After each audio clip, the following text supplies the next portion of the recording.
السلام علیکم معزز خواتین و حضرات، اس طرح کی پیاری پیاری ویڈیو دیکھنے کے لیے ہمارے چینل کو سبسکرائب کریں اور بیل کے آئیکن کو دبائیں تاکہ آپ کو ہماری ویڈیو سب سے پہلے ملتی رہے۔ اور آس پاس کے بچے بھی خوب اس کی حالت زار دیکھ کر خوب ہنس رہے تھے، اور بچوں کو تو بس کوئی موقع ملنا چاہیے۔ شہزاد کی بھابھی اس کے نزدیک پہنچی اور بہت ہی شفقت سے کہا کہ شہزاد چلو بیٹا گھر چلو۔ اس نے فوراً پاگلوں کی طرح جیسے نشے کی حالت میں جواب دیا، کون شہزاد؟ کیسا شہزاد؟ وہ تو مر گیا، یہاں میں نے اسے دفن کر دیا ہے، جاؤ یہاں سے چلے جاؤ، سب لوگ مجھے مت تنگ کرو۔ اس کی بھابھی نے چادر سے اپنا منہ بھی ڈھانک لیا، لیکن ان کی آنکھوں میں آنسو تھے۔ وہ بالکل اسی مکان کے پاس جہاں وہ رہتا تھا، اس کمرے کی دیوار کے سہارے ایک چبوترے پر بیٹھا، کبھی اس جگہ کے کمرے کا دروازہ دھواں کرتا تھا جو اب پکی اینٹوں سے چنوا کر بند کر دیا گیا تھا۔ اسی دروازے کے ساتھ ہی یہ ایک چبوترا بھی بنا ہوا تھا۔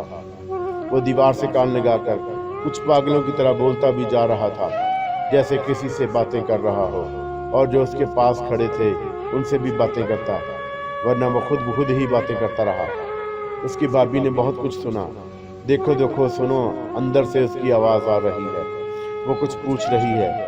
ہاں بھائی میں بالکل ٹھیک ہوں، میں نے سوٹ پہنا ہوا ہے، ابھی مجھے لینے گاڑی آئے گی، اور میں بس دوسری طرف سے بھی بس آ رہا ہوں۔ اور وہ نہ جانے کیا کیا الٹی سیدھی پاگلوں کی طرح کبھی صحیح طریقے سے بات کرتا رہا، مگر اس نے کسی کا بھی نام نہیں لیا۔ بس اسے اپنا نام یاد تھا، مگر اس کے بارے میں بھی یہی کہتا کہ وہ تو مر گیا۔ بھابھی اس کی اس حالت کو دیکھ کر دل برداشتہ ہو گئی، اور فوراً ہی پلٹ کر گھر کی طرف روتے ہوئے چل دی، اور ان کے پیچھے ان کا اگلی کا بچہ بھی تھا۔ رات کو شہزاد کے بھائی آئے تو ان کی بیگم ابھی شہزاد کے بارے میں کچھ کہنے ہی والی تھی کہ انہیں اشارے سے روک دیا اور کہا، ہاں مجھے سب کچھ معلوم ہو گیا ہے، میں ابھی شہزاد کو ہی دیکھ کر آ رہا ہوں۔ وہ تو اب کسی کو پہچانتا بھی نہیں ہے۔ اس کے آس پاس میں نے کئی لوگوں کو دیکھا ہے جو اسے پیر سائیں سمجھ کر اس سے کوئی سٹے کا نمبر پوچھ رہا ہے، کوئی جواری اپنا جیتنے کا دن پوچھ رہا ہے، تو کوئی اپنی قسمت کا حال جاننے کے لیے بے چین ہے، نہ جانے اسے کس جرم کی سزا مل رہی ہے۔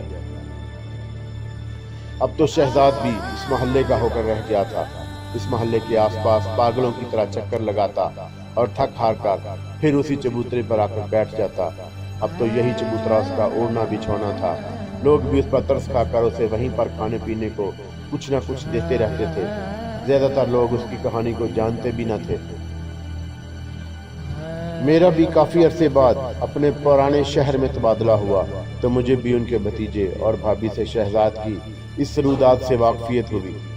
میں خود بھی پریشان تھا کہ اتنا سمارٹ خوبرو نوجوان آج جس حالت میں پڑا ہے، جسے خود اپنا ہی ہوش نہیں ہے، اس کا ذمہ دار کون ہے؟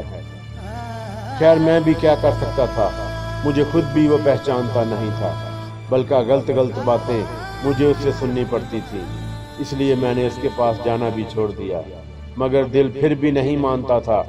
کبھی کبھی میں خود ہی ان کی بھابھی کے یہاں اکیلے ہی ہو آتا تھا، اور وہاں سے ہی مجھے شہزاد کی کیفیت کا پتہ چلتا تھا۔ ایک دن میں ان کے گھر بیٹھا ہوا تھا کہ بھابھی کی زبانی مجھے پتہ چلا کہ ایک دن وہ لڑکی نازنین ان کے گھر آئی تھی اور ان سے لپٹ کر روئی، اور اس پر ساری داستان انہیں سنائی۔ وہ شہزاد کو علاج کے لیے نفسیاتی ہسپتال لے جانا چاہتی تھی، لیکن کوئی بھی اس کے ساتھ جانے کو تیار نہیں تھا۔ اس کے لیے اکیلے کے بس کی یہ بات نہیں تھی، اور شہزاد بھی اب اس کو پہچانتا نہیں تھا۔ 2-3 دفعہ اس کے پاس گئی، لیکن اس نے بس پاگلوں کی طرح باتیں کر کے اسے بھی مایوس ہی کیا۔ مگر وہ چاہتی تھی کہ کسی طرح بھی ہو شہزاد کا علاج ہو جائے۔ کئی نفسیاتی ڈاکٹروں کو بھی پیسہ خرچ کر کے شہزاد کے پاس لے گئی، مگر شہزاد جیسے ہی ان کو دیکھتا واپس دوسری طرف کو بھاگ لیتا تھا۔ وہ کسی کے قابو میں ہی نہیں آتا تھا، اور کچھ وہاں کے لوگوں کی مہربانیاں بھی تھی کہ اسے اپنے علاقے کے لیے اچھا شگون بھی سمجھتے تھے، اور سارے محلے کی ہمدردیاں بھی اس کے ساتھ تھیں۔ بہت پہلے بھی کئی دفعہ محلے والوں نے بھی کوشش کی تھی کہ شہزاد کا علاج ہو جائے، لیکن سب بے سود ثابت ہوا۔